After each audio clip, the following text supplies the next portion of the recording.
Hello and welcome everyone. और क्या हाल चाल है आप सभी का। आशा करते हैं कि सारे के सारे बहुत मस्त होंगे। तो जेनेटिक्स क्लास 12th की बायोलॉजी की यूनिट हम डिस्कस कर रहे थे, जिसमें हमने 14 लेक्चर्स कंप्लीट कर लिए हैं। आज ये हमारा 15वां लेक्चर होने वाला है और हम डिस्कस कर रहे थे नॉन एलिलिक जीन इंटरेक्शंस। ठीक है, हम जीन इंटरेक्शंस पढ़ रहे थे जिसमें हमने एलिलिक जीन इंटरेक्शंस कंप्लीट कर लिए थे। नॉन एलिलिक जीन इंटरेक्शन हम डिस्कस कर रहे थे। नॉन एलिलिक जीन इंटरेक्शन में भी हमने 3 पार्ट्स कंप्लीट कर लिए। कौन कौन से? Complementary gene interaction, supplementary gene interactions and epistasis. ठीक है, अब बचता है अपना 2 सेगमेंट। एक है पॉलीजेनिक इनहेरिटेंस और जो इसके बाद है वो है साइटोप्लाज्मिक इनहेरिटेंस या फिर मैटरनल इनहेरिटेंस। ठीक है, तो 5 सेक्शन अपने को पढ़ना था, जिसमें से 3 हमने कंप्लीट कर लिया है। आज एक मैं डिस्कस करूंगा पॉलीजेनिक इनहेरिटेंस और कल मैं डिस्कस करूंगा साइटोप्लाज्मिक इनहेरिटेंस, यानी कि लेक्चर नंबर 16 में। ठीक है, उसके बाद अपना ये नॉन एलिलिक जीन इंटरेक्शन वाला सेक्शन खत्म हो जाएगा। अच्छा, पॉलीजेनिक इनहेरिटेंस को स्टार्ट करने से पहले हमको एक चीज और डिस्कस करना है, बॉम्बे ब्लड ग्रुप का एक स्पेशल केस। ठीक है, ये भी इसी में आता है नॉन एलिलिक जीन इंटरेक्शन में, तो कहीं अलग से मैं इसको नहीं पढ़ा रहा हूं और इसको हम यही पढ़ते हैं। तो चलिए पहले ये देख लेते हैं बॉम्बे ब्लड ग्रुप का केस, उसके बाद हम लोग पॉलीजेनिक इनहेरिटेंस या फिर मल्टीपल जीन की स्टडी करना चालू करेंगे। ठीक है, आज हमको ये 2 पॉइंट्स कवर करने हैं, तो चलिए पहला वाला देखते हैं, बॉम्बे ब्लड ग्रुप क्या होता है। ठीक है, चलिए देखिए, बॉम्बे ब्लड ग्रुप कुछ और नहीं, ये एक ब्लड ग्रुप का टाइप ही है। आप कहेंगे सर ब्लड ग्रुप तो हमने सुना था ए ब्लड ग्रुप होता है, बी ब्लड ग्रुप होता है, ए बी ब्लड ग्रुप होता है, ओ ब्लड ग्रुप होता है, ये बॉम्बे ब्लड ग्रुप क्या चीज़ है? ठीक है, ये बॉम्बे ब्लड ग्रुप क्या चीज़ है, तो इस चीज़ को मैं थोड़ा सा आपको समझाता हूँ। देखिए एक्चुअली होता क्या है, आपके आरबीसी के सरफेस पर पाए जाते हैं क्या? H substance. ये क्या है? आरबीसी। आरबीसी, इसी आरबीसी में पाए जाते हैं एच सब्सटेंस। क्या पाए जाते हैं? H substance. आपने सुना होगा एंटीजेंस, एंटीबॉडी, तो वैसे ही एच सब्सटेंस भी होता है किस पे? आरबीसी पे। अब एच सब्सटेंस का क्या योगदान है, थोड़ा उसको देखते हैं। देखिए जो एच सब्सटेंस है, एच सब्सटेंस, इसी पे लगता है आपका एक जीन जिसको हम लोग क्या बोलते हैं? आईए जीन। ठीक है, और ये आईए जीन लगकर एक एंजाइम डेवलप करता है जिसको हम लोग आईए एंजाइम भी कहते हैं। ठीक है, मैंने क्या बोला? आरबीसी के पास पाए जाने वाले एच सब्सटेंस पर लगा आईए जीन और उसने डेवलप किया एक एंजाइम जिसको हमने आईए एंजाइम बोल दिया, और ये डेवलप कर लेता है एक एंटीजन जिसको बोलते हैं ए एंटीजन। क्या बोल देते हैं? A antigen. और आपने जाना ही होगा कि कोई भी एंटीजन ही ये वो तत्व है जो डिसाइड करता है कि आपका ब्लड ग्रुप क्या होगा। ठीक है, मतलब आपके ब्लड ग्रुप का जो डिसाइडिंग फैक्टर है वो कौन है? एंटीजन। और इसको बना कौन रहा है? इसको बना रहा है वो जीन, और वो जीन लगता कहाँ है? एच सब्सटेंस पर। ठीक है, देखिए ऐसे ही एच सब्सटेंस पर आईबी जीन भी लग सकता है। कौन लग सकता है? IB gene. ठीक है साहब, आईबी जीन लगेगा तो क्या करेगा? आईबी जीन अपना एंजाइम डेवलप करेगा, अपना एंजाइम डेवलप करेगा। मान लेते हैं उसको हमने बोल दिया आईबी एंजाइम। ठीक है, तो आईबी जीन ने अपना एंजाइम डेवलप किया और वो कहाँ लगा? एच सब्सटेंस पर, और क्या डेवलप कर दिया? बी एंटीजन डेवलप कर दिया। ठीक है, ठीक है जी, ये तो नॉर्मल बात हो गई। और ए एंटीजन डेवलप कर देगा ए ब्लड ग्रुप और बी एंटीजन डेवलप कर देगा बी ब्लड ग्रुप। ये तो नॉर्मल बात हो गई, इसमें कोई अलग बात नहीं है, ये चर्चा हमने पहले ही कर रखी है। अच्छा, तो आज हम क्या डिस्कस कर रहे हैं? आज वाले में क्या स्पेशल है मैं बताता हूं। देखिए एक्चुअल में इस एच सब्सटेंस को बनाने के लिए खुद एक जीन की आवश्यकता होती है जिसको हम लोग कहते हैं एच जीन। क्या बोलते हैं? H gene. और मैंने ध्यान से देखिए यहाँ पे लिखा है कैपिटल एच, मतलब डोमिनेंट एच जीन जो है वो रिस्पॉन्सिबल है एच सब्सटेंस को बनाने के लिए। ठीक है, देखिए अब एच जीन जब बना होगा तो इसने अपना एंजाइम डेवलप किया होगा और उस एंजाइम ने क्या बनाया होगा? एच सब्सटेंस को बनाया होगा, और मानते हैं वो एंजाइम क्या था? H enzyme, capital H. जैसा जीन वैसे टाइप का उसने एंजाइम बनाया होगा और उसी की वजह से कुछ रिजल्ट आया होगा। तो एच जीन ने डेवलप किया एक एंजाइम और उस एंजाइम ने डेवलप किया एच सब्सटेंस। अब इस एच सब्सटेंस पे लगेगा आईए जीन, तो ए एंटीजन और ब्लड ग्रुप ए, और इस एच सब्सटेंस पर लगेगा आईबी जीन, तो बी एंटीजन और बी ब्लड ग्रुप। तो मेन मुद्दा क्या है? मेन मुद्दा ये है कि एच सब्सटेंस प्रॉपरली बन जाए, उसके बाद जिस प्रकार का जीन उस पर लगेगा उस प्रकार का ब्लड ग्रुप आ जाएगा। लेकिन अब मैं आपको खास बात बताता हूं। खास बात यह है कि जनरली जो ज्यादातर पॉपुलेशन है, ज्यादातर मतलब लगभग 100 में से 99.9999% पॉपुलेशन में ये एच जीन जो है वो वर्किंग है, मतलब जैसा होना चाहिए वैसा ही है। लेकिन 0.000 मतलब बहुत ही कम मेंबर्स ऑफ पॉपुलेशन में जो ये एच जीन है वो म्यूटेंट हो जाता है। मैंने आपसे क्या बोला, जनरल केस में generally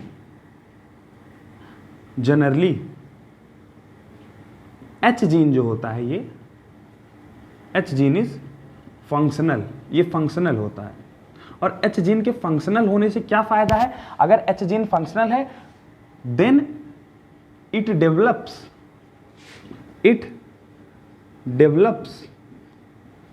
proper A and B antigen.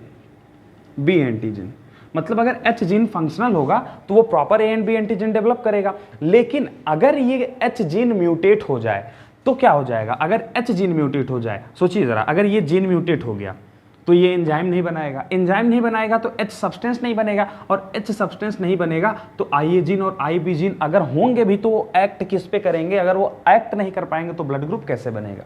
कहने का मतलब ये है कि एच जीन जो है अगर ये म्यूटेट हो गया तो आपका ब्लड ग्रुप बदलने वाला है। और यही होता है बॉम्बे ब्लड ग्रुप के केस में। बॉम्बे ब्लड ग्रुप के केस में जो ये कैपिटल एच जीन है ये म्यूटेट हो जाता है और बना लेता है एक रेसेसिव जीन जिसको हमने स्मॉल एच नाम दे दिया। तो बॉम्बे ब्लड ग्रुप में क्या होता है, ये जो कैपिटल एच जीन होता है, कैपिटल एच जीन ये म्यूटेट हो जाता है, म्यूटेटेड, और किसमें कन्वर्ट हो जाता है, म्यूटेट होकर कन्वर्ट हो जाता है एक जीन में जिसको हमने कह दिया स्मॉल एच जीन। किसमें, स्मॉल एच जीन में। जरा सुनिएगा मेरी बात ध्यान से, capital H gene get mutated and converted into small H gene. अब सोचो ये जीन जो पहले था वो अब नहीं रह गया, अगर अब नहीं रह गया तो ये एच सब्सटेंस नहीं बनेगा और नॉर्मल ब्लड ग्रुप नहीं बनेगा, क्योंकि ये जीन म्यूटेट हो गया। इसी वजह से जो रिजल्ट आएगा वो भी अलग आएगा। अब आप सोचिए जरा, अगर एच सब्सटेंस नहीं बना तो आई ए जीन और आई बी जीन काम ही नहीं कर पाएंगे। अगर काम नहीं कर पाएंगे तो क्या ये कोई एंटीजन डेवलप करेंगे, क्या कोई एंटीजन नहीं डेवलप होगा। और आप मेरी बात ध्यान से बताइए, ऐसा ब्लड ग्रुप जिसमें कोई एंटीजन नहीं पाया जाता ओ ब्लड ग्रुप होता है। इसका मतलब अगर ब्लड में एंटीजन नहीं पाए जा रहे हैं तो एक ब्लड ग्रुप डेवलप हो जाएगा जिसको हमने क्या बोला था, ओ ब्लड ग्रुप। इसका मतलब क्या है, इसका मतलब अगर एच जीन म्यूटेट हुआ, अगर एच जीन म्यूटेट हुआ तो क्या होगा, तो एंटीजेंस नहीं बनेंगे। अगर एंटीजन नहीं बनेंगे तो जाहिर सी बात है एक ब्लड ग्रुप आने का चांस दिख रहा है, ओ ब्लड ग्रुप। इसका मतलब क्या है, हो सकता है पेरेंट कुछ भी रहे हों, ए बी ब्लड ग्रुप दोनों पेरेंट का रहा हो, लेकिन जो बच्चा आ रहा है वो ओ ब्लड ग्रुप का आ रहा है। सोचिए जरा, अगर मेल पेरेंट, मान लेते हैं एक पिताजी है एक माताजी है, पिताजी माताजी ए बी ब्लड ग्रुप है, ठीक है, ए बी ब्लड ग्रुप का बच्चा कभी भी वो नहीं हो सकता। ये आप सॉल्व करके देख लें, सोच करके देख लें, मैं आपको दिखा भी दूंगा अभी थोड़ी देर में, लेकिन अभी आप ये जानिए कि ए बी पेरेंट का बच्चा कभी भी ओ ब्लड ग्रुप नहीं हो सकता। अगर ए बी पेरेंट का बच्चा कभी भी ओ ब्लड ग्रुप नहीं हो सकता, उसके बावजूद अगर वो ओ हो रहा है, इसका मतलब कहीं ना कहीं उनमें ये एंटीजन ही नहीं बना है, और यही केस होता है बॉम्बे ब्लड ग्रुप का।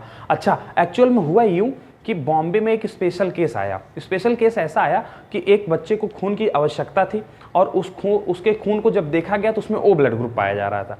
तो डॉक्टरों ने जब देखा तो उसमें नॉर्मल ओ ब्लड ग्रुप पाया ही नहीं जा रहा था, कि स्पेशल ओ ब्लड ग्रुप पाया जा रहा था। आज तक वो ब्लड ग्रुप डिस्कवर नहीं हुआ था, तो वो समझ ही नहीं पा रहे थे कि ये ओ ब्लड ग्रुप नॉर्मल से कैसे अलग है, उनको पता ही नहीं चल पा रहा था। बाद में जब धीरे धीरे स्टडीज हुई तो ये पता चला कि ये जो ओ ब्लड ग्रुप है ये नॉर्मल ब्लड ग्रुप से अलग है, क्योंकि यहाँ पर ब्लड ग्रुप के फॉर्मेशन में ही प्रॉब्लम आई है। क्यों? क्योंकि यहाँ पर एच जीन म्यूटेट होकर एक स्मॉल एच जीन में कन्वर्ट हो गया, जिसको हमने कहा एक रेसेसिव अलील, डोमिनेंट अलील कन्वर्ट हो गया है एक रेसेसिव अलील में, जिसकी वजह से एक नया फिनोटाइप देखने को मिलता है जिसको हमने बॉम्बे ब्लड ग्रुप कहा। और ये बॉम्बे ब्लड ग्रुप कुछ और नहीं, एक ओ ब्लड ग्रुप ही है, लेकिन ये स्पेशल ओ ब्लड ग्रुप है। क्यों? क्योंकि इसमें एच जीन जो है वो फॉर्म नहीं हुआ था। ठीक है, चलिए तो मैं आपको बता देता हूं, हियर की जगह यहां पे मैं लिख देता हूं इन सम केसेस, तो वो ज्यादा सही होगा। In some cases capital H gene get mutated to develop capital H gene का कहने का मतलब है डोमिनेंट एच जीन। ठीक है, get mutated to develop recessive small H gene, small H non functional gene. ठीक है, small non functional gene which forms non-functional functional enzyme, and hence H substance is not formed.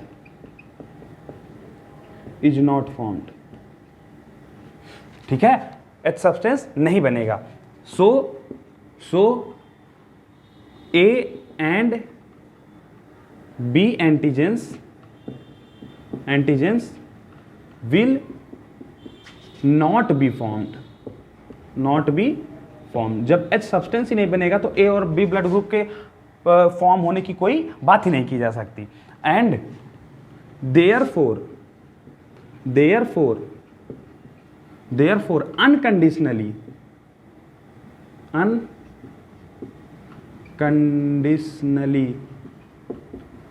O blood group will appear.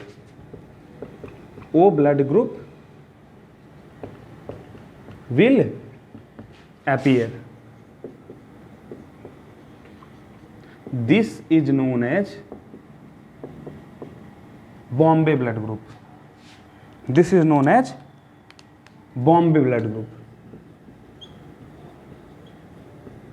अच्छा, इसको Bombay blood group क्यों कहा गया?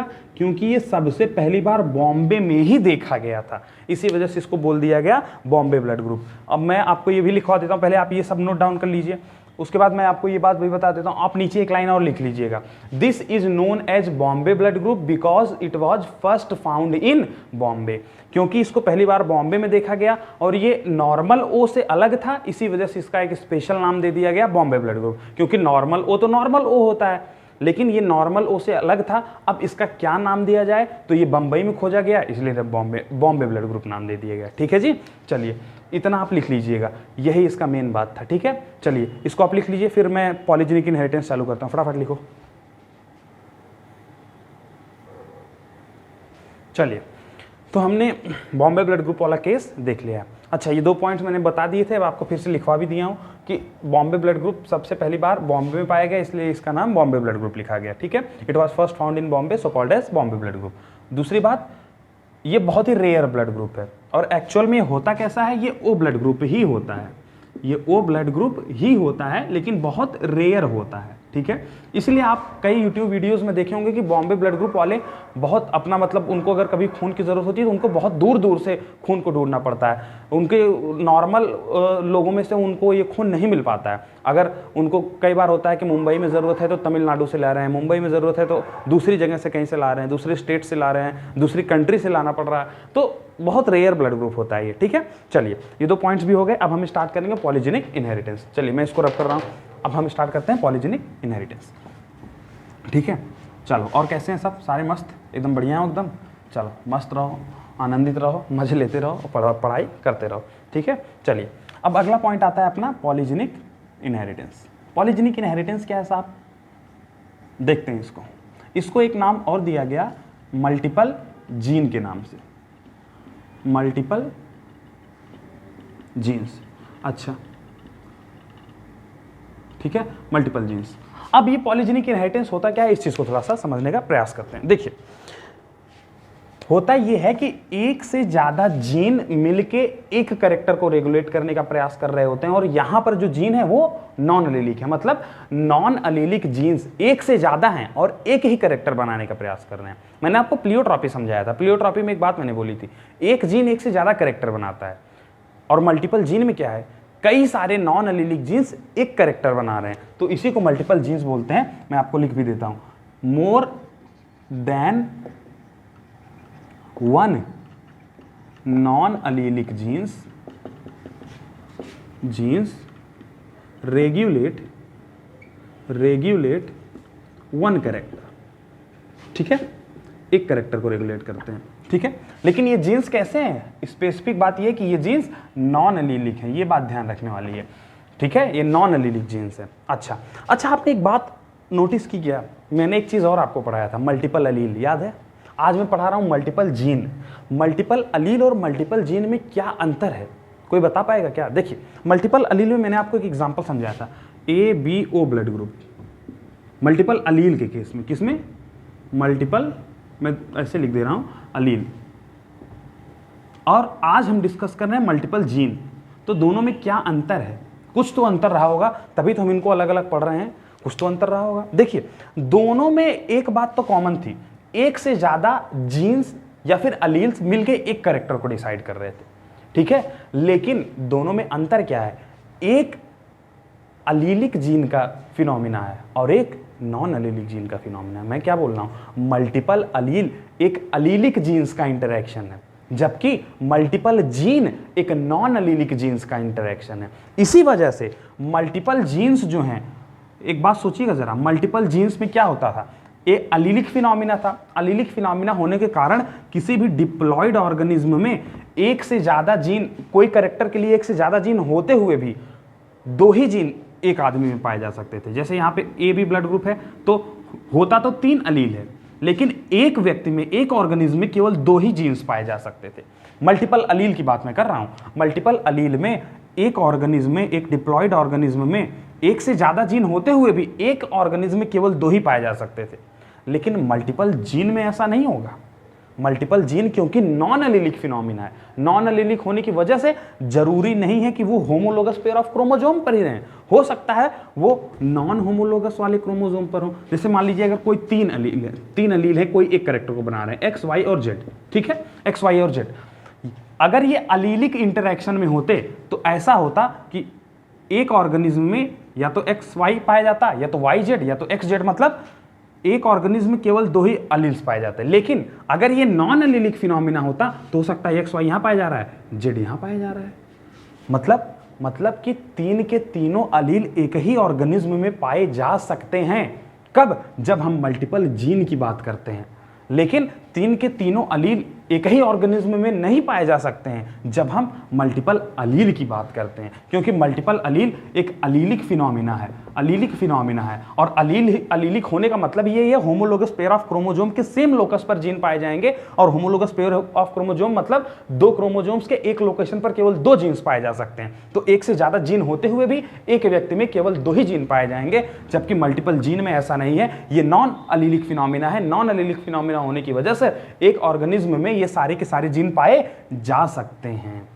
इस बात में अंतर आता है मल्टीपल जीन और मल्टीपल अलील में। अब मैंने क्या क्या बोला आपको लिखवा देता हूं, नहीं तो सब उड़ जाएगा, ठीक है। देखिए, हमने 2 चीज पढ़ी थी, multiple gene and multiple allele, and multiple allele. In both the cases more than one gene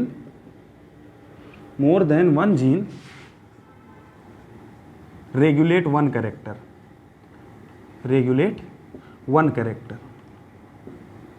but multiple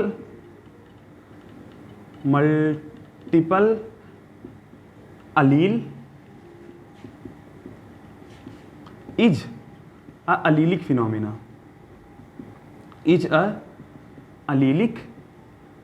phenomena,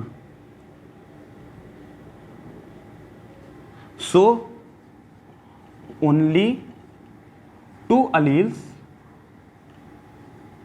could be present in one organism at a time, but in case of multiple gene, all alleles या फिर genes of the character could be present in single organism, ये बात समझ रहे हैं? मतलब multiple अलील के case में एक ऑर्गेनिज्म में केवल 2 ही अलील्स पाए जा सकते हैं, जबकि मल्टीपल जीन के केस में एक ऑर्गेनिज्म में सारे के सारे अलील पाए जा सकते हैं। ये बात बहुत इंपॉर्टेंट है और इस बात को अच्छे से आपको समझ में आनी चाहिए। मल्टीपल जीन और मल्टीपल अलील में क्या अंतर है, ठीक है, नहीं तो हम यही कंफ्यूज हो जाते हैं, मल्टीपल जीन अलग क्यों पढ़ाया गया, मल्टीपल अलील अलग क्यों पढ़ाया जा रहा है। ठीक है, तो दोनों में बहुत अंतर, माइन्यूट सा अंतर है, इस बात को आप समझ जाइएगा। अब तीसरी बात ये आती है कि जो मल्टीपल जीन वाला अपना फिनोमिना है, ये एक क्वांटिटेटिव करेक्टर बनाता है। मल्टीपल जीन जो है ये क्वांटिटेटिव करेक्टर बनाता है। क्वांटिटेटिव करेक्टर बनाने का क्या मतलब है, मैंने आपको पहले ही बताया था, क्वांटिटेटिव करेक्टर जो प्रोटीन के अमाउंट पर निर्भर होता है और क्वालिटेटिव करेक्टर जो प्रोटीन के अमाउंट पर निर्भर नहीं होता। अच्छा, प्रोटीन के अमाउंट पर निर्भर होने का क्या मतलब है, प्रोटीन के अमाउंट पर निर्भर होने का यही मतलब है साफ साफ कि जितना अमाउंट जीन का प्रेजेंट होगा उतनी ज़्यादा प्रोटीन बनेगी, उतनी ज़्यादा प्रोटीन बनेगी, और उतनी ज़्यादा प्रोटीन बनेगा तो उतना विगरस कैरेक्टर दिखेगा, उतना विगरस कैरेक्टर दिखेगा।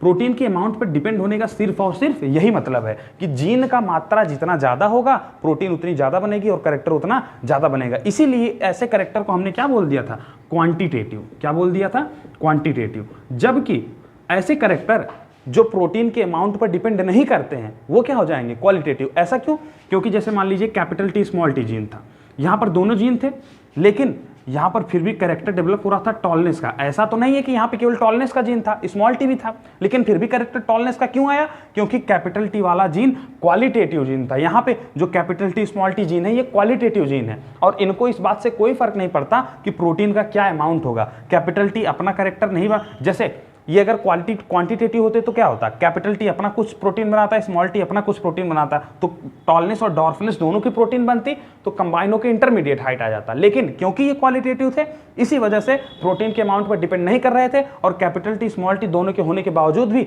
टॉलनेस का कैरेक्टर आया था। तो सीधा सीधा क्वालिटेटिव का यही मतलब है कि ये इस बात पर निर्भर ही नहीं करता कि आपने कितनी मात्रा में किसी जीन को लिया है। ठीक है, जैसे आप देखिए, अगर ये क्वांटिटेटिव कैरेक्टर होता तो आप जितना कैपिटल टी जीन लेते उतना टॉल प्लांट बनता, जितना कैपिटल टी कम लेते उतना हाइट कम आती, लेकिन ऐसा कुछ नहीं है। ये क्या है, ये क्वालिटेटिव कैरेक्टर है, इसीलिए अगर एक भी कैपिटल टी जीन होगा तो टॉलनेस का जीन, मतलब टॉलनेस का फिनोटाइप दिखना ही दिखना है। तो क्वांटिटेटिव और क्वालिटेटिव में यही अंतर है। अगर आपको क्वांटिटेटिव कैरेक्टर बनाना है तो ज़्यादा से ज़्यादा डोमिनेंट जीन लाइए, ज़्यादा से ज़्यादा डोमिनेंट जीन लाइए, क्योंकि डोमिनेंट जीन जितना ज़्यादा होगा प्रोटीन के अमाउंट उतना ज़्यादा बनेगा और कैरेक्टर उतना ज़्यादा बनेगा।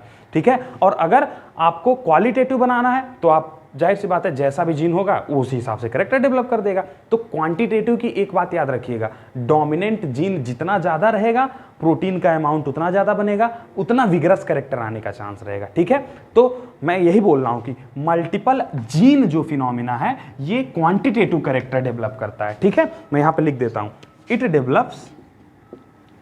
Develops quantitative character, quantitative character. इस बात को जहन में बैठा लीजिएगा कि मल्टीपल जीन क्वांटिटेटिव कैरेक्टर बनाता है। ठीक है, चलो अब अगली बात। अच्छा, अगर क्वांटिटेटिव कैरेक्टर बनाएगा तो इस बात पर निर्भर करेगा कि कितना डोमिनेंट अलील है, क्योंकि रेसेसिव अलील जब क्वांटिटी की बात करेंगे, अगर कोई कैरेक्टर प्रोटीन की मात्रा पर निर्भर करता है तो डोमिनेंट अलील ज्यादा प्रोटीन बनाएगा, रेसेसिव अलील प्रोटीन नहीं बनाएगा। इसी वजह से हम कहते हैं कि क्वांटिटेटिव कैरेक्टर में जितना ज्यादा डोमिनेंट अलील होगा कैरेक्टर उतना ज्यादा आएगा। इसका मतलब क्या है, इसका मतलब प्रोटीन कौन बना पाएगा, डोमिनेंट वाला, और कौन नहीं बना पाएगा, रेसेसिव वाला। तो क्या डोमिनेंट वाला अपना काम कर पा रहा है और रेसेसिव वाला नहीं कर पा रहा है। इसी वजह से हमने एक चीज बोल दी कि जो डोमिनेंट अलील होता है, डोमिनेंट अलील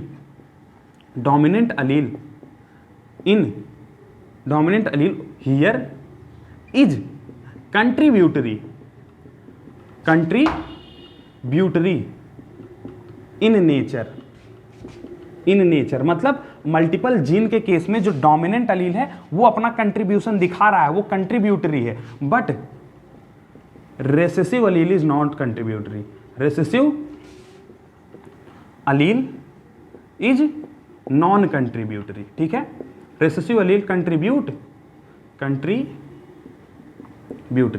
तो रेसेसिव अलील नॉन कंट्रीब्यूटरी, ये कंट्रीब्यूट नहीं कर रहा है, जबकि डोमिनेंट अलील कंट्रीब्यूट कर रहा है, वो कंट्रीब्यूटरी है नेचर में। ठीक है, इतनी बात समझ गए। चलिए, अच्छा, अब जितना ज्यादा डोमिनेंट अलील होगा उतना विगरस क्वांटिटेटिव कैरेक्टर आएगा। इसका मतलब क्या है, इसका मतलब ये है कि प्रपोर्शन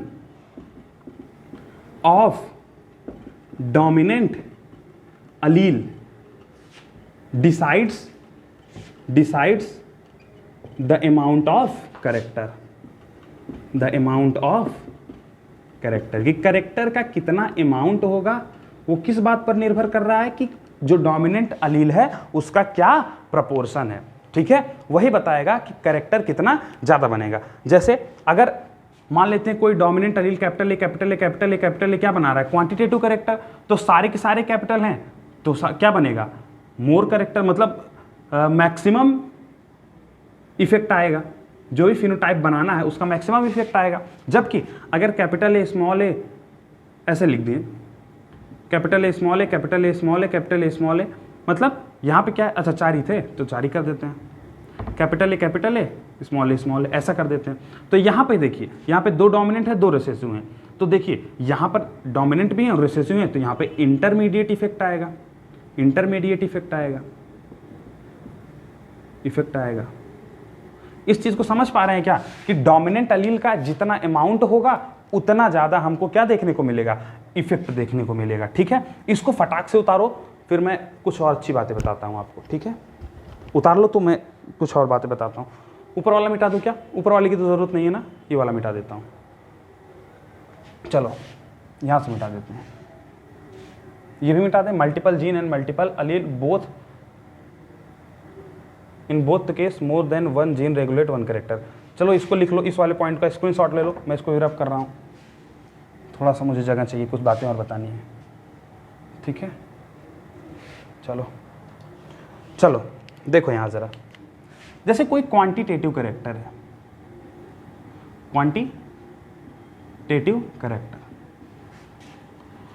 करेक्टर का कहने का क्या मतलब है, इस चीज़ को थोड़ा देखिएगा ज़रा। देखिए क्वांटिटेटिव करेक्टर कहने का ये मतलब है कि कभी तो आपको मैक्सिमम इफेक्ट देखने को मिलेगा, मैक्सिमम इफेक्ट, और कभी आपको मिनिमम इफेक्ट भी देखने को मिलेगा,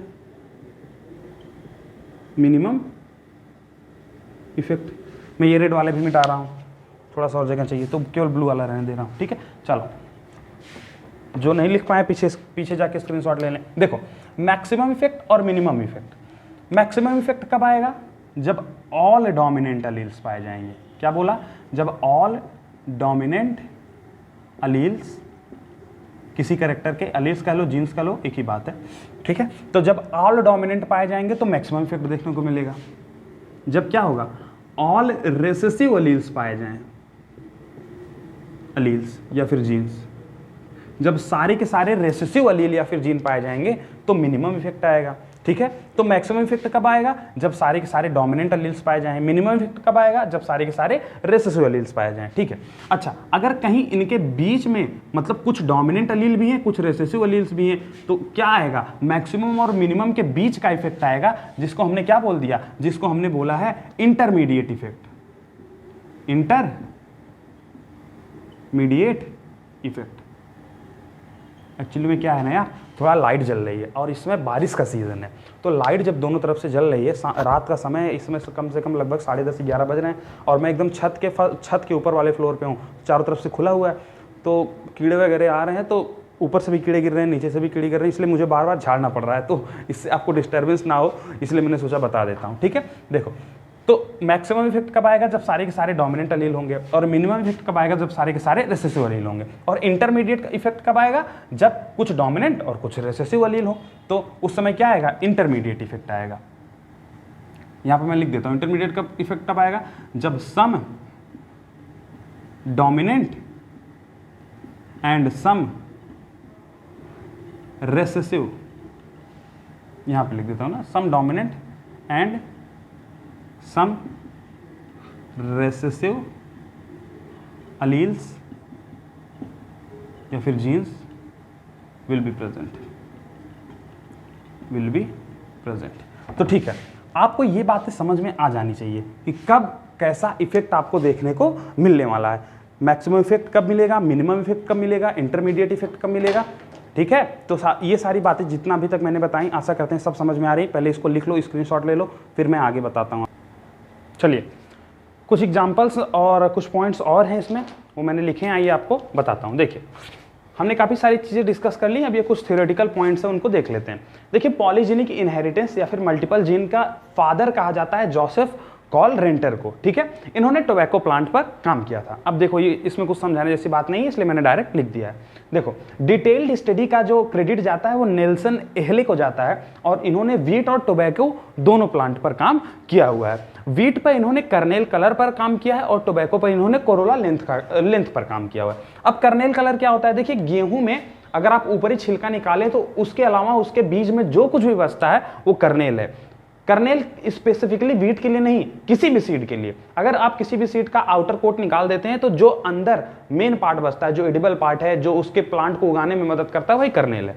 तो वीट के केस में नेल्सन एहले ने इसी कर्नेल पर स्टडी की थी और उसमें उन्होंने मल्टीपल जीन को थोड़ा सा पढ़ने का प्रयास किया था, ठीक है। और टोबैको में कोरोला लेंथ पर भी इन्होंने काम किया। कोरोला लेंथ क्या है, प्लांट्स में जो फ्लावर होते हैं, जैसे फूल वगैरह जब लगते हैं तो उसमें जो उसकी पत्तियां होती हैं फूल की, एक हरी कलर की होती है और एक उसकी जो रंग बिरंगी पत्तियां आती हैं, उन्हीं को बोलते हैं कोरोला, पेटल्स जिनको इंग्लिश में बोलते हैं, ठीक है। तो इस पे स्टडी भी की थी इन्होंने, ठीक है, नेल्सन एहले ने। देखिए अब काफी सारे ऐसे कैरेक्टर्स होते हैं जो मल्टीपल जीन से डिसाइड किए जाते हैं। उन कैरेक्टर्स का मैंने यहाँ पे एग्जांपल लिख दिया है, मैं आपको दिखाता हूँ। ह्यूमन का जो स्किन कलर है वो 5 जीन्स पर निर्भर करता है और वो भी मल्टीपल। ये सारे एग्जांपल्स किसके, मल्टीपल जीन के। क्यों, क्योंकि यहाँ पर एक से ज्यादा जीन मिलकर एक कैरेक्टर को डिसाइड कर रहे हैं। जैसे देखिए ह्यूमन का स्किन कलर, 5 जीन मिलकर ह्यूमन का स्किन कलर डिसाइड करते हैं।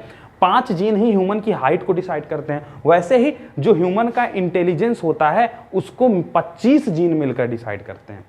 समझ रहे हैं, ह्यूमन का इंटेलिजेंस भी जीन्स पर निर्भर करता है। तो 25 जीन मिलकर ह्यूमन के इंटेलिजेंस को डिसाइड करते हैं। वैसे मिल्क प्रोडक्शन इन कैटल्स में मिल्क का प्रोडक्शन, मीट का प्रोडक्शन, एनिमल्स में वेट, शेप हो गया, साइज हो गया, वेट हो गया, फ्लावर हो गया, कुछ फ्लावर्स का नंबर, फ्रूट का नंबर प्लांट्स में। ये सारे किसके एग्जांपल हैं, मल्टीपल जीन के एग्जांपल है। मैंने डायरेक्ट आपको लिखा दिया है, इसको कुछ समझाने की जरूरत नहीं थी, इसलिए मैंने इसमें बहुत सारी बातें नहीं बताई, मैं डायरेक्ट लिख दिया। अब देखिए मैं एक एग्जाम्पल इसमें से डिस्कस करता हूं, कर्नेल कलर इन व्हीट।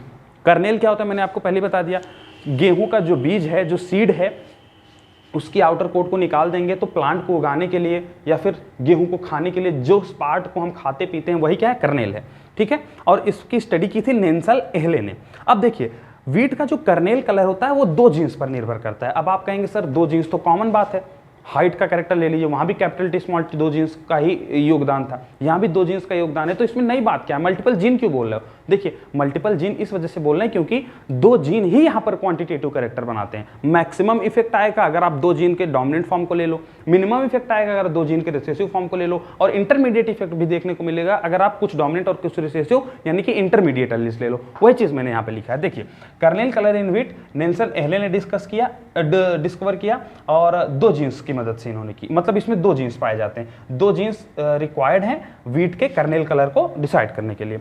अब देखिए व्हीट का जो कर्नेल कलर होता है वो डार्क रेड होता है, कब, जब सारे के सारे डोमिनेंट जीन्स पाए जाते हैं, कैपिटल ए कैपिटल बी। देखिए 2 जीन्स पाए जा रहे थे, ए और बी।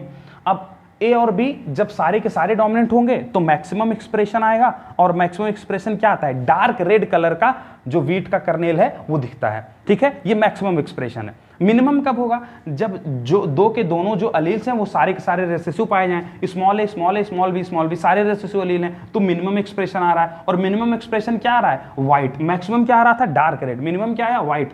अब जब इंटरमीडिएट अलील्स पाए जाएंगे तो इंटरमीडिएट एक्सप्रेशन आएगा, और इंटरमीडिएट एक्सप्रेशन आता है रेड कलर का, ठीक है जी, रेड कलर का इंटरमीडिएट एक्सप्रेशन हमको देखने को मिलता है, यानी कि व्हीट का जो कर्नेल था वो रेड कलर का हो जाता है, और यही हमको इंटरमीडिएट एक्सप्रेशन देखने को मिल जाता है किसमें, कर्नेल कलर इन व्हीट। चलिए इतनी सारी पॉइंट्स थे, ये सारी बातें मैंने आपको बता दी। अब ये जो कर्नेल कलर इन व्हीट है इसका मैं थोड़ा सा क्रॉस से आपको समझाता हूं, ठीक है। चलिए इसको मिटा दूं क्या, फटाक से स्क्रीनशॉट ले लो, इसको मिटा रहा हूं मैं। चलो देखिए कर्नेल कलर इन व्हीट को थोड़ा सा हम अच्छे से डिस्कस करते हैं क्रॉस के मदद से, ठीक है। हम लोग क्या डिस्कस कर रहे हैं, मैं आपको लिख नहीं रहा हूं इसलिए मैं डायरेक्ट बता रहा हूं, कर्नेल कलर इन व्हीट। अब देखो जरा हो क्या सकता है, एक मेल व्हीट होगा और एक फीमेल होगा, ठीक। मानते हैं एक में जीनोटाइप जो था कैपिटल ए बी था, होमोजाइगस डोमिनेंट, और एक में स्मॉल बी। पक्का ये डार्क रेड रहा होगा, मैं इसको लिख देता हूं। एक डार्क रेड व्हीट लिया हमने जिसका सीड क्या था, डार्क रेड, और एक व्हाइट व्हाइट कलर का कर्नेल कलर वाला हमने वीट लिया।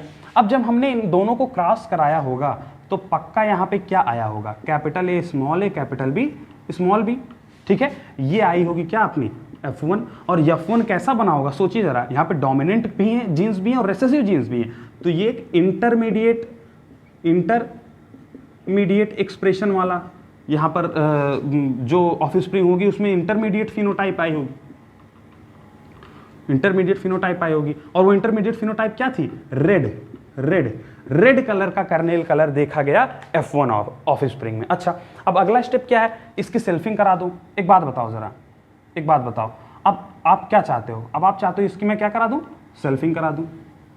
सेल्फिंग कराने के लिए आप क्या करोगे, गैमेट्स बनाओगे।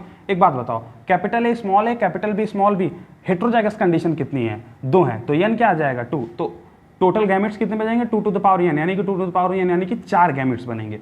अब आप इसकी सेल्फिंग कराओगे तो capital A capital B small B का क्रॉस कराओगे किससे, capital A capital B small B से। ये कितनी गैमेट बनाएगा, 4 गैमेट्स बनाएगा। ये कितना गैमेट बनाएगा, ये भी 4 गैमेट्स बनाएगा। टोटल कॉम्बिनेशन कितनी आएंगी, 16 कॉम्बिनेशंस आएंगे, 16 कॉम्बिनेशंस आएंगे, ठीक है। अब मैं हर एक कॉम्बिनेशन को लिखने बैठूंगा तो शाम हो जाएगी, मतलब बहुत टाइम लग जाएगा। इसी वजह से जो मेन बातें हैं मैं वो लिख देता हूं कि कब तो कौन सा कलर आएगा वो देखिए जरा। अब आप एक बात बताइए, 16 कॉम्बिनेशंस आई, ठीक है, मतलब जाइगोटिक कॉम्बिनेशन, ऐसा कुछ समझिए आपका जो चकर बोर्ड बना होगा उसमें 4 गैमेट्स इधर रहे होंगे और 4 1 2 3 4 इधर, तो 16 कॉम्बिनेशंस बन रही कि नहीं, 1 2 3 4 5 6 7 8 9 10 11 12 13 14 15 16। अब 16 कॉम्बिनेशंस में से कुछ ऐसे कॉम्बिनेशन होंगे जो सारे के सारे डोमिनेंट होंगे, कुछ ऐसे कॉम्बिनेशन होंगे जो सारे के सारे रिसेसिव होंगे, कुछ ऐसे कॉम्बिनेशंस बने होंगे जिसमें इंटरमीडिएट हाइट आ रही होगी। अब बस वही बात हमको दिखाना है कि इस 16 कॉम्बिनेशन में से ऐसे कौन सा मतलब कॉम्बिनेशन है जिसमें 4 के चारों डोमिनेंट अलील्स पाए जा रहे हैं, ऐसा कौन सा कॉम्बिनेशन है जिसमें 4 के चारों रिसेसिव अलील पाए जा रहे हैं। तो मैं वही यहाँ पर लिख देता हूँ आपके सामने, देखिए 4 डोमिनेंट अलील्स, 4 जो देखिए पाए तो जाएंगे 4 ही, जो 16 कॉम्बिनेशन आ रहे हैं हर एक में 4 ही अलील्स पाए जाएंगे। जैसे कैपिटल ए ये 4 ही, एक कॉम्बिनेशन में 4 अलील पाए जाएंगे, ये बात तो तय है। अब 4 के चारों डोमिनेंट हैं, 4 के चारों रिसेसिव हैं कि इंटरमीडिएट है, अब हम वही बात देखेंगे, उसी से तुम्हारा फिनोटाइप आ रहा है। तो इन 16 कॉम्बिनेशन में से 4 डोमिनेंट अलील का कॉम्बिनेशन कितना है, वैसे ही 3 डोमिनेंट अलील का कॉम्बिनेशन कितना है, 2 डोमिनेंट अलील का कॉम्बिनेशन कितना है, और 1 डोमिनेंट अलील का कॉम्बिनेशन कितना आ रहा है। अब 1 डोमिनेंट हो सकता है तो हो सकता है 1 भी डोमिनेंट ना हो, 0 डोमिनेंट अलील्स, तो वही मैंने यहाँ पर लिख दिया। ऐसे कितने कॉम्बिनेशन है जिसमें 4 डोमिनेंट अलील है, ऐसे कितने कॉम्बिनेशन है जिसमें 3 डोमिनेंट, ऐसे कितने कॉम्बिनेशन जिसमें 2, ऐसे कितने कॉम्बिनेशन जिसमें 1, और ऐसे कितने कॉम्बिनेशन इन 16 में से जिसमें 1 भी डोमिनेंट अलील नहीं है। तो अब मैं आपको बताता हूँ, देखिएगा जरा, 4 के चारों डोमिनेंट पाए जाते हैं केवल 1 में, ठीक है, वैसे ही 0 डोमिनेंट केवल 1 में, मतलब ऐसे केवल 1 कॉम्बिनेशन होगा इन 16 में जिसमें 4 के चारों डोमिनेंट अलील पाए जा रहे हैं, और 1 ही कॉम्बिनेशन ऐसा भी होगा जिसमें 4 के चारों रिसेसिव पाए जाते हैं, ठीक है।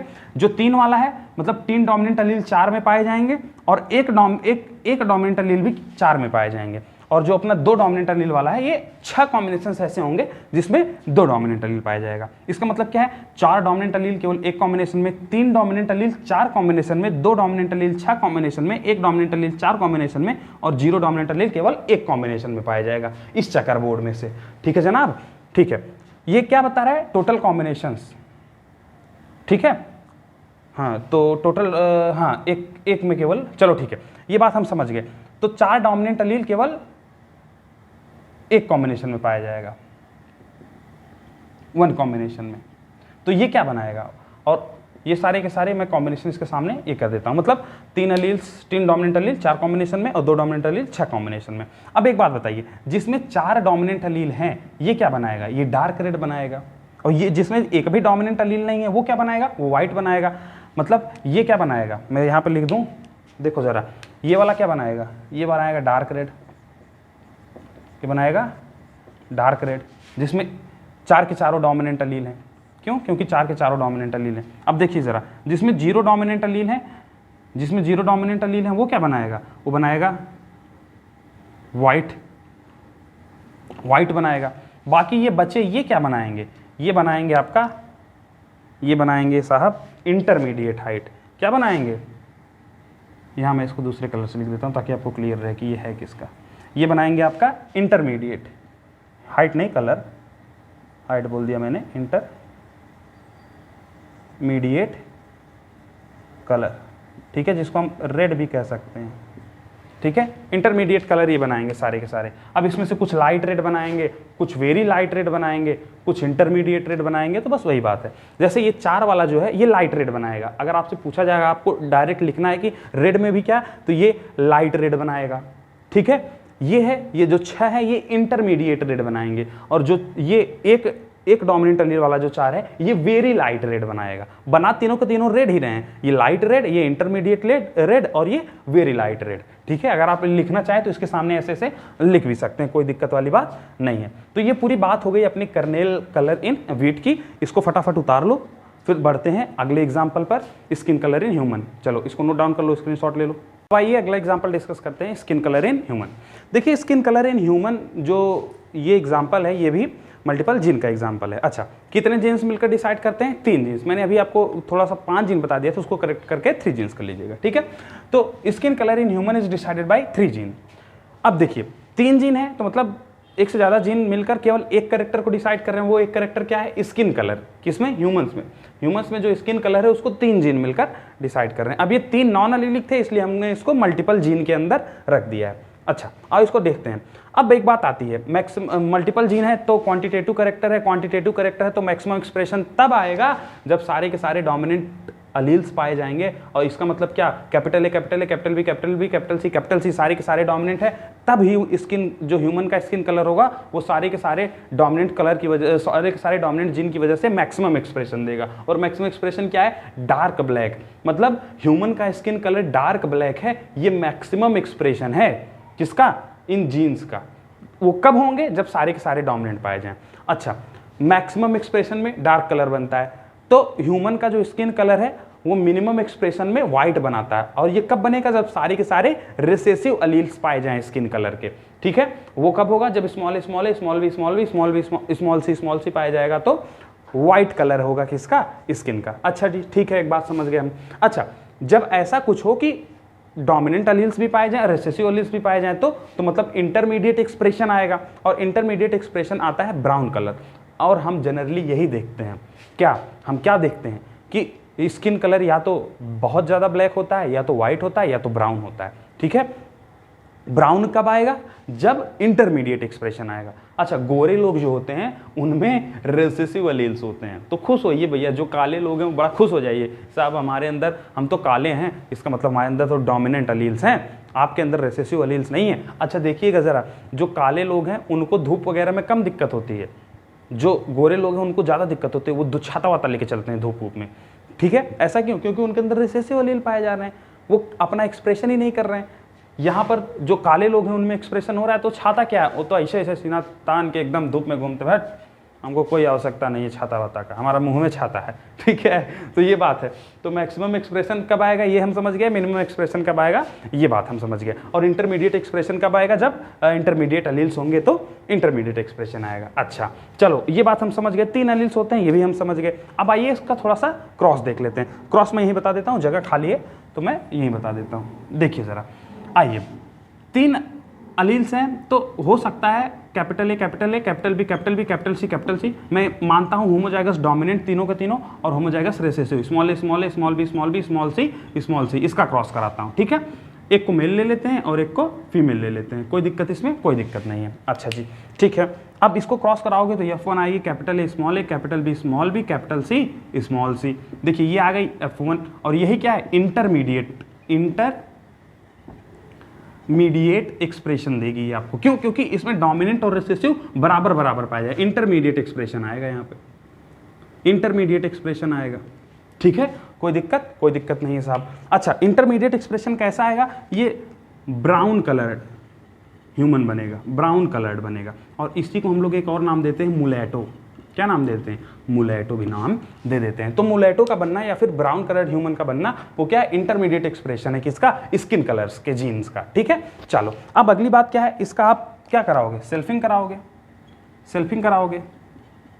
सेल्फिंग कराओगे तो क्या करोगे, capital A, capital B, capital C का क्रॉस कराओगे किससे, capital A, capital B, capital C से। ये कितने गैमेट्स बनाएगा, 2 to the power n। यहाँ पे n कितना है, 3 है, क्योंकि 3 हेटेरोजाइगस कंडीशन है, तो क्या आ जाएगा, 8 आ जाएगा। क्या टोटल गैमेट्स कितने बनेंगे, 8। तो 8 गैमेट्स टोटल बन रहे हैं। क्या बन रहे हैं, 8 गैमेट्स बन रहे हैं, ठीक है। और 8 गैमेट्स ही यहाँ भी बनेंगे, कोई दिक्कत नहीं। चलिए ठीक है, 8 गैमेट्स इसमें बन गए और 8 गैमेट्स इसमें बन गए, तो टोटल पॉसिबल कॉम्बिनेशंस कितने आएंगे, 64 कॉम्बिनेशंस आएंगे। चकर बोर्ड कितने का बनेगा, 64 स्क्वायर्स होंगे चकर बोर्ड में। अब देखो 64 स्क्वायर्स में से कुछ ऐसा स्क्वायर होगा जिसमें सारे के सारे डोमिनेंट एलील्स पाए जाएंगे, कुछ होगा जिसमें सारे के सारे रिसेसिव पाए जाएंगे, कुछ ऐसे होंगे, ज्यादातर ऐसे होंगे जिसमें इंटरमीडिएट, मतलब कुछ डोमिनेंट और कुछ रिसेसिव के साथ कुछ ऐसे स्क्वायर्स होंगे। उस 64 डिब्बे में से कुछ ऐसे डिब्बे होंगे जिसमें डोमिनेंट जीन्स भी हों और ऐसे रिसेसिव जीन्स भी हों, किसके, स्किन कलर के जीन्स के, ठीक है। अब यही बात हमको समझना है। अब देखो 64 में से हो क्या सकता है, हो यही सकता है ना कि देखो 64 कॉम्बिनेशन है, और एक बात बताओ 64 कॉम्बिनेशन में आखिर हर एक कॉम्बिनेशन में टोटल कितने जीन्स होंगे, 6 जीन्स, 1 2 3 4 5 6, 1 2 3 4 5 6, हर एक कॉम्बिनेशन में 6 जीन है। अब हो सकता है 6 के 6 डोमिनेंट हो सकता है 6 के 6 रिसेसिव हो सकता है 5 डोमिनेंट हो सकता है 4 डोमिनेंट हो सकता है 3 डोमिनेंट। तो अब यही हमको देखना है कि किसमें 6 डोमिनेंट है, किसमें 5 डोमिनेंट है, किसमें 4 डोमिनेंट है, उसी से हम रेशियो निकाल लेंगे। ठीक है जी, आइए इसको मैं रब कर दूं, इसको पहले उतार लो फटाक से, तो मैं वो रेशियो बताता हूँ आपको। फटाक से उतारो, इसको उतार लो एक बार झमाझम, ठीक है। 64 कॉम्बिनेशंस बने हैं। देखो अब हम रेशियो थोड़ा दिखा देते हैं आपको, रेशियो दिखा देते हैं, ठीक है। चलो आओ देखो रेशियो कैसे, ऐसे 6 डोमिनेंट अलील्स, देखो 64 थे, ऐसा देखो था क्या, या तो capital A, capital B, capital C, यहाँ पे मैंने लिखा है स्मॉल सी। अब हो सकता है ब्राउन का मतलब इंटरमीडिएट डोमिनेंट और अलील रिसेसिव दोनों टाइप के अलील्स पाए जाएं, तो इंटरमीडिएट मतलब हो सकता है कि सारे डोमिनेंट अलील्स पाए जाएं, सारे डोमिनेंट मतलब 6 में से 6 के 6 डोमिनेंट, हो सकता है 5 डोमिनेंट अलील पाए जाएं, हो सकता है 4 डोमिनेंट अलील्स पाए जाएं, हो सकता है 3 डोमिनेंट अलील्स पाए जा रहे हैं, हो सकता है 2 डोमिनेंट अलील्स पाए जाएं, हो सकता है एक ही डोमिनेंट अलील पाए जाए, हो सकता है एक भी डोमिनेंट अलील ना पाया जाए। तो यही हम देखने का प्रयास कर रहे हैं कि कितने कॉम्बिनेशंस होंगे 64 में से, जिसमें से 6 के 6 डोमिनेंट पाए जाएं, कितने कॉम्बिनेशंस ऐसे हैं जिसमें 5 डोमिनेंट पाए जाएं, कितने कॉम्बिनेशंस ऐसे हैं जिसमें 4 डोमिनेंट, और कितने कॉम्बिनेशंस ऐसे हैं जिसमें 3, कितने कॉम्बिनेशन में 2 डोमिनेंट अलील, कितने कॉम्बिनेशन में 1 डोमिनेंट, कितने कॉम्बिनेशन में 1 भी डोमिनेंट नहीं है। तो वही बात मैं आपको बताता हूँ। तो 6 के 6 डोमिनेंट हैं, तो ऐसे एक कॉम्बिनेशन है जिसमें 6 के 6 डोमिनेंट है। अब मैं आपको डायरेक्ट लिख के दिखाता हूँ, फिर मैं आपको बताता हूँ। 1 1 1 6 6 15 15 और 20, ऐसे ही आपको भी याद करना है। अब ये मतलब क्या है इसका, देखो एक कॉम्बिनेशन ऐसा है, टोटल 64 कॉम्बिनेशन है। कितने कॉम्बिनेशन है, 64 कॉम्बिनेशन। 64 कॉम्बिनेशंस में एक कॉम्बिनेशन ऐसा है जिसमें 6 के 6 डोमिनेंट है, 6 कॉम्बिनेशन ऐसा है जिसमें 5 डोमिनेंट है, 15 कॉम्बिनेशन ऐसा है जिसमें 4 डोमिनेंट, 20 कॉम्बिनेशन ऐसा जिसमें 3 डोमिनेंट, 15 कॉम्बिनेशन ऐसा जिसमें 2 डोमिनेंट, 6 कॉम्बिनेशन ऐसे जिसमें 1 डोमिनेंट, और एक कॉम्बिनेशन ऐसा जिसमें एक भी डोमिनेंट नहीं, सारे के सारे रिसेसिव हैं। अब ये देखना है कि किसमें कौन सा फिनोटाइप आ रहा है। अब देखो जरा, जिसमें 6 के 6 डोमिनेंट है, टोटल पॉसिबल कितने एलील्स थे, 6, और 6 के 6 डोमिनेंट मतलब मैक्सिमम एक्सप्रेशन। मैक्सिमम एक्सप्रेशन में क्या आता है, डार्क ब्लैक कलर आता है, डार्क ब्लैक कलर आता है, मतलब ऐसा ह्यूमन जिसमें 6 के 6 डोमिनेंट एलील पाए जाएंगे वो डार्क ब्लैक कलर का दिखने वाला है। अच्छा 5 डोमिनेंट एलील, जिसमें 5 के 5, देखो 6 से 5 आ गए, मतलब एक डोमिनेंट एलील कम हुआ है तो एक रेसेसिव एलील आया होगा। जैसे ही आप डोमिनेंट एलील कम करते हैं तो आप इंटरमीडिएट की तरफ बढ़ रहे हैं, इंटरमीडिएट की तरफ बढ़ रहे हैं मतलब ब्राउन कलर्ड ह्यूमन की तरफ बढ़ रहे हैं।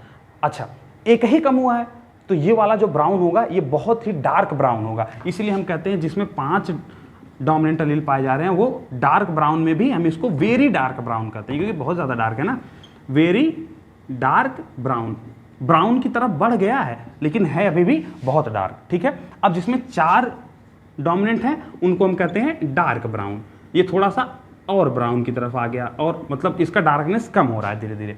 ठीक है, अब ये जो है ये 3 डोमिनेंट वाला, इसको हम इंटरमीडिएट ब्राउन कह सकते हैं, इंटरमीडिएट ब्राउन या फिर नॉर्मल ब्राउन भी इसको बोल सकते हैं, कोई दिक्कत नहीं है। ठीक है, 2 डोमिनेंट में यहाँ पर लाइट ब्राउन आ जाता है, मतलब अब ब्राउन कलर कम हो रहा है। देखिए अभी भी पूरी तरह से ब्राउन मतलब एकदम व्हाइट नहीं हो जाएगा। क्यों? क्योंकि व्हाइट तो तब होगा जब सारे रेसेसिव हो जाएं, लेकिन अभी भी दो डोमिनेंट है ना, तो लाइट ब्राउन होगा, ब्राउन होगा लेकिन लाइट ब्राउन। अब एक ही डोमिनेंट बचा है तो ये तो व्हाइट की तरफ आ गया, इसलिए ये वेरी लाइट ब्राउन, बहुत हल्का ब्राउन है, वेरी लाइट ब्राउन कलर का ह्यूमन होगा ये। ठीक है जी। अच्छा, अब जिसमें एक भी डोमिनेंट नहीं है वो क्या हो जाएगा? वो व्हाइट हो जाएगा।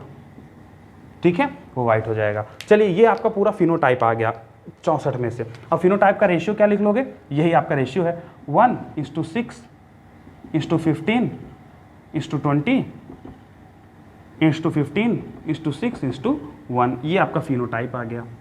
ठीक है जी। चलो, इतना पूरा उतार लो। ये है अपना पूरा स्किन कलर का एक्सप्लेनेशन। ह्यूमंस में स्किन कलर कैसे आता है, किस में डार्क ब्राउन, किस में लाइट ब्राउन, सारी बातें हमने करवा दी हैं। आप इसको नोट करो। चलो, अब कुछ क्वेश्चंस करते हैं बढ़िया बढ़िया। तो मैंने आपको सारी एग्जांपल्स डिस्कस करा दी, अब हमको कुछ क्वेश्चंस को ट्राई करना है, उसके लिए कुछ बातें जानना जरूरी है।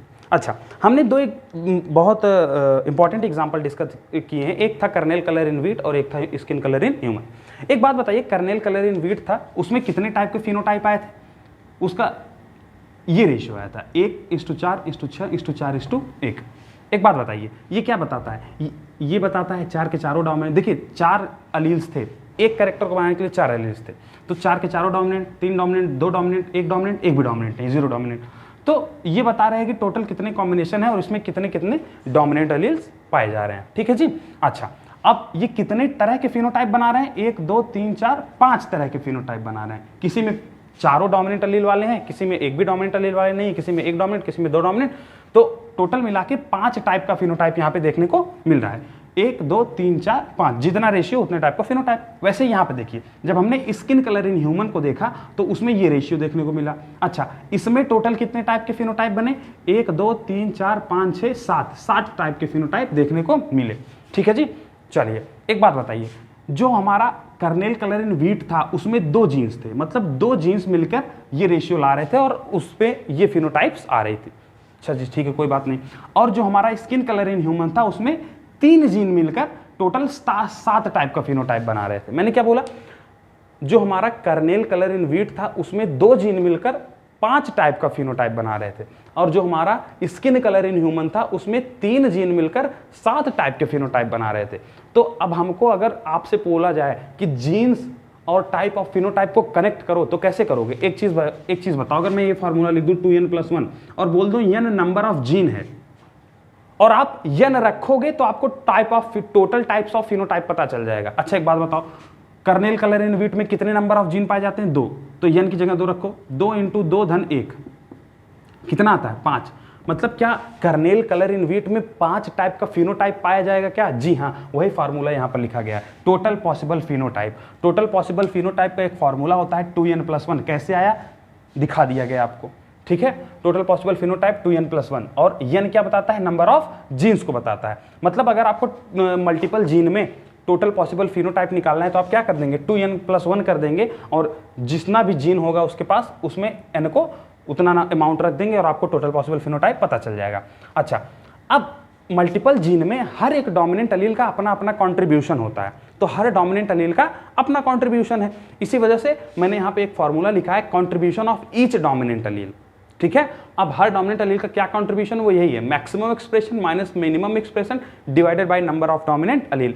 जो मैक्सिमम एक्सप्रेशन आ रहा है, मिनिमम एक्सप्रेशन में से उसको माइनस कर दो और नंबर ऑफ डोमिनेंट एलील को उससे डिवाइड कर दो, तो हर एक डोमिनेंट एलील का कंट्रीब्यूशन पता चल जाएगा। आइए एक क्वेश्चन से इसका इस वाले क्वेश्चन से इसको डिस्कस करते हैं। अब हमसे पूछा गया कि find contribution of each dominant allele, हर एक डोमिनेंट एलील का कंट्रीब्यूशन बताइए, और उसमें मैक्सिमम एक्सप्रेशन है, ये मैक्सिमम एक्सप्रेशन 10 का आ रहा है और जो मिनिमम एक्सप्रेशन है वो 2 आ रहा है। अब हमसे पूछा गया कि ये बताइए कि इसमें हर एक डोमिनेंट एलील का क्या कंट्रीब्यूशन है, तो maximum expression minus minimum expression divided by total number of dominant allele. Total dominant allele कितने हो सकते हैं? 4। तो आप क्या करेंगे? 10 में से 8 2 गए 8, 8/4, तो ये कितना आ जाएगा? लगभग 3.4, 4 दूनी 8, हाँ 2.5 के आसपास आएगा ना, 4 दूनी 8। ठीक है, तो 2.5 के पास इसका आंसर आ रहा है। इसका मतलब क्या है? हर एक डोमिनेंट एलील का जो कंट्रीब्यूशन है वो क्या आ रहा है? 2.5 का आ रहा है। ठीक है, तो ऐसे हमारे काफी सारे क्वेश्चंस होंगे जिसको मैं आपके सामने डिस्कस कर रहा हूं। ये फॉर्मूलेज उतार लीजिए, मैं क्वेश्चंस लिखता हूं, आपको और अच्छे से समझ में आने वाले हैं क्योंकि ये क्वेश्चंस बड़े ही मजेदार और बहुत ही ईजी होते हैं। ठीक है, चलो फटाफट इनको उतार लो, इसको उतार लो, फिर मैं क्वेश्चंस को लिखता हूं। चलिए, कुछ क्वेश्चंस लिखे हुए हैं आपके स्क्रीन पर, इन क्वेश्चंस को डिस्कस करना है। ठीक है, चलिए पहला क्वेश्चन है, पहला क्वेश्चन जो हमने लिखा है, a plant which is homozygous for AB gene have 20 feet height while the minimum height of the plant is 6 feet। देखिएगा जरा, होमोजाइगस फॉर AB जीन, अगर उसके सारे के सारे होमोजाइगस हैं तो जो उसकी हाइट आ रही है क्या आ रही है, 20 फीट। यही तो क्वेश्चन का लिखने का मतलब है, अगर AB जीन के लिए होमोजाइगस है तो हाइट 20 फीट है, while the minimum height is 6 feet. और मिनिमम हाइट कब आएगी, मिनिमम एक्सप्रेशन तब आएगा जब सारे के सारे रेसेसिव हो, मतलब स्मॉल बी मिलेगा तो 6 फीट हाइट आएगी। ठीक है, then find out contribution of each dominant allele, हर डोमिनेंट अलील का कंट्रीब्यूशन बताना है। चलिए पहला क्वेश्चन का अटेम्प्ट करते हैं, हर डोमिनेंट अलील का कंट्रीब्यूशन बताना है। देखो, डोमिनेंट अलील कंट्रीब्यूशन निकालने का क्या फार्मूला था, maximum expression minus minimum expression divided by number of dominant Aleel. Maximum expression में कितने डोमिनेंट अलील, 1 2 3 4 डोमिनेंट है तो 4 से भाग दे दो, क्या उत्तर आएगा। देखो 20 में से 6 घटाए कितना आ गया, 20 में से 6 घटाया आया 14, 14 को 4 से भाग दो, 4 3 12 बचा 2, पॉइंट बड़ा 0 था, 4 5 20, 3.5, यानी कि एक डोमिनेंट अलील का क्या कंट्रीब्यूशन आ रहा है, 3.5। तो इसका उत्तर लिख दूं क्या मैं, 3.5। ठीक है, कंट्रीब्यूशन ऑफ इस डोमिनेंट अलील कितना आ गया, 3.5 आ गया। इसको रब कर देना है। चलिए, जिसको लिखना था वो ऐसे लिख लेगा अपना। चलो आगे बढ़ते, height of the following plant, in plants की हाइट बतानी है आपको। देखिए, किसी भी प्लांट की हाइट बताने से पहले मैं आपको बता दूं, मिनिमम एक्सप्रेशन 6 फीट का है। इसका मतलब अगर सारे के सारे रेसेसिव अलील होते तो भी 6 फीट तो बनता ही बनता। मेरी बात समझ रहे हैं, अगर सारे के सारे रेसेसिव अलील होते तो भी कम से कम पेड़ 6 फीट का तो होता ही। अब एक बात बताओ, यहां पर आपको बताना है पेड़ की हाइट क्या होगी, तो यहां पर पहले तो 6 फीट लिख ही दो, क्योंकि अगर सारे के सारे रेसेसिव अलील होते तो 6 फीट बनती। अब उसके बाद जितने डोमिनेंट अलील होंगे उसके कंट्रीब्यूशन के हिसाब से प्लांट की हाइट आ जाएगी। कितने डोमिनेंट अलील हैं, 3, कैपिटल बी कैपिटल ए, और एक का कंट्रीब्यूशन कितना था, 3.5। जरा देख के बताओ कितना उत्तर आएगा, 6 धन 3 5 15 की 5 हाथ लगा 1, 3 त्रिक का 9 1 10, 10.5। तो कितना उत्तर आ गया, 10 6 16, 16.5 हाइट आएगी इस वाले जीनोटाइप की। मेरी बात को समझ रहे हैं क्या, हर में आप कम से कम 6 फीट तो लिख ही दीजिए, क्योंकि 6 फीट सब के सब बन रहे होंगे।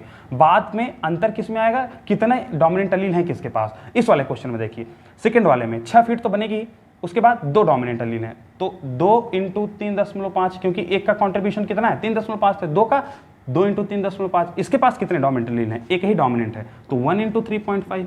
जरा बताओ कितना आंसर आएगा इसका, 35 दूना 70, तो 6 धन 7.0, मतलब 6 7 13, इसकी 13 फीट हाइट आएगी।